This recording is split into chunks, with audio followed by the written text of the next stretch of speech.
अस्सलाम वालेकुम बच्चों, आज हम लोग चैप्टर नंबर 6 के एक्सरसाइज के शॉर्ट क्वेश्चन आंसर करेंगे। इसके लिए आप अपनी बुक के पेज नंबर 139 पर आ जाएं और पहला शॉर्ट क्वेश्चन हमारे पास 6.1 है। Explain what do you understand by the term viscosity. Viscosity के बारे में पहले मैंने टॉपिक में भी बताया था, दोबारा डिस्कस कर लेते हैं। शॉर्ट क्वेश्चन के अंदर भी है बच्चों, सपोज करें ये हमारे पास है कोई पाइप है और इसके अंदर कोई भी फ्लूइड फ्लो कर रहा है। फ्लूइड से मुराद है कोई भी लिक्विड या कोई भी गैस हो सकती है। तो जब भी कोई फ्लूइड फ्लो करेगा तो उसकी लेयर्स के दरमियान में जो फ्रिक्शन होगी उसको विस्कोसिटी कहते हैं। इसलिए हम इसको डिफाइन इस तरह से करते हैं, the frictional effect in between the layers of flowing fluid. Flow करते हुए फ्लूइड की लेयर्स के दरमियान में जो फ्रिक्शन होगी उसको हम विस्कोसिटी का नाम देते हैं। इसके बाद नेक्स्ट क्वेश्चन हमारे पास 6.2 है, what is mean by the drag force.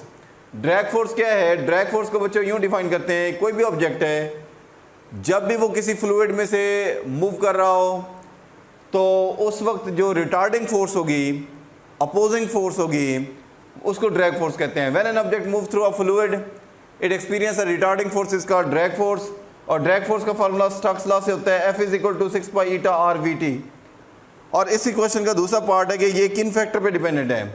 भाई ये फोर्स जो है वो आपको इक्वेशन से नज़र आ रही है। ईटा कोफिशिएंट ऑफ विस्कोसिटी पे भी डिपेंडेंट है, रेडियस पे भी डिपेंडेंट है, VT यानी कि टर्मिनल वेलोसिटी पे भी डिपेंडेंट है। तो टर्मिनल वेलोसिटी ज़्यादा या कम स्पीड मूव करने से उससे भी ड्रैग फोर्स में फ़र्क पड़ेगा। जो बॉडी मूव कर रहा है उसका साइज़ कितना है उस पर भी डिपेंडेंट है, और जिस फ्लूइड में से मूव कर रहा है उसकी विस्कोसिटी कितनी है उस पर भी डिपेंडेंट है। तो ये तीन फैक्टर पे जो है ये विस्कोसिटी, ये ड्रैग फोर्स जो है वो डिपेंडेंट है। क्वेश्चन नंबर है 6.3, why fog droplet appear to be suspended in air. सर्दियों में आपने देखा होगा कि धुंध उड़ रही होती है, धुंध फॉग जिसे कहते हैं, उसमें जो ड्रॉपलेट होते हैं वाटर ड्रॉपलेट वो एक्चुअली उड़ रहे होते हैं। तो ऐसा क्यों होता है, वो गिरते क्यों नहीं है? उसकी वजह ये है, सपोज करें ये ड्रॉपलेट है वाटर का, इसका वेट तो डाउनवर्ड होता है लेकिन ड्रैग फोर्स जो है यानी कि वो हवा की तरफ से जो फोर्स होगी वो ऊपर की तरफ होगी। जब ये दोनों फोर्सेज यानी कि upward drag force downward weight बराबर हो जाएंगे तब नेट फोर्स ड्रॉपलेट पे जीरो हो जाएगा, या तो फिर ये रेस्ट में होगा या फिर ये कांस्टेंट वेलोसिटी से मूव करेगा। When upward drag force become equal to downward weight of body then net droplet on the body is zero और droplet is zero. At that moment it appear to be suspended. उस लम्हे जो है ना ये suspend हो जाएगा, मोलहक हो जाएगा, हवा के अंदर रुक जाएगा। नेक्स्ट क्वेश्चन है 6.4, explain the difference between laminar flow and turbulent flow. Laminar flow और टर्बुलेंट फ्लो में क्या फ़र्क है? सबसे पहले लैमिनर फ्लो है, ये पाइप है जिसका क्रॉस सेक्शनल एरिया चेंज हो रहा है। अब लेयर्स की जो तरतीब है उसमें फ़र्क नहीं आता। Every particle passes that a particular point move exactly same path as followed by the particle which passes that point earlier. यानी कि हर पिछला पार्टिकल बिल्कुल उसी पाथ को फॉलो करते हुए आगे जाएगा, चाहे पाथ कैसा भी हो, जैसे उससे पहले वाला पाथ जो है जिस पाथ को फॉलो करके गया है। तो ये हमारे पास लैमिनर फ्लो है, यानी कि इसको रेगुलर फ्लो ऑफ फ्लूइड भी कहते हैं। और दूसरे नंबर पे टर्बुलेंट फ्लो है। टर्बुलेंट फ्लो में देखें ये हमारे पास एक पाइप है इस तरह का और ये यहाँ पर रुकावट है, कोई ऑब्स्टेकल है।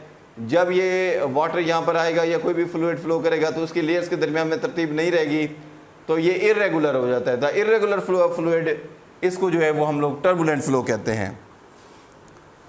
क्वेश्चन नंबर है 6.5, state Bernoulli relation for liquid in motion and describe some of its application. सबसे पहले बर्नौली इक्वेशन क्या है? बर्नौली इक्वेशन का फार्मूला ये होता है P + ρgh + 1/2 ρv का square is equal to constant. इसको बच्चों डिफाइन यूँ करते हैं, द सम ऑफ प्रेशर, ये प्रेशर है, ρgh होता है potential energy per unit volume और 1/2 ρv का स्क्वायर होता है kinetic energy per unit volume.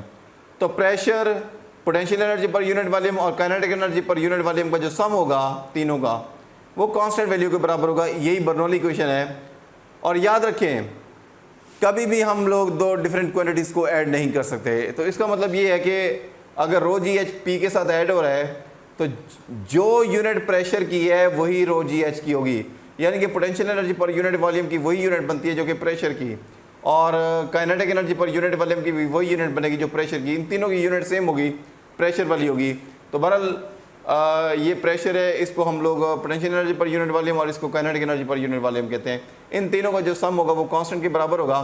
यही डेफिनेशन है, the sum of pressure, potential energy per unit volume and kinetic energy per unit volume is equal to constant. This is called a Bernoulli equation. अब इसकी application जो है वो हम लोगों ने डिटेल में डिस्कस किया था इसको टॉपिक के अंदर, Torricelli theorem, where speed is high pressure is low, venturi relation, इसके अलावा ब्लड फ्लो वगैरह। तो ये सारी जो है वो इसकी एप्लीकेशन है।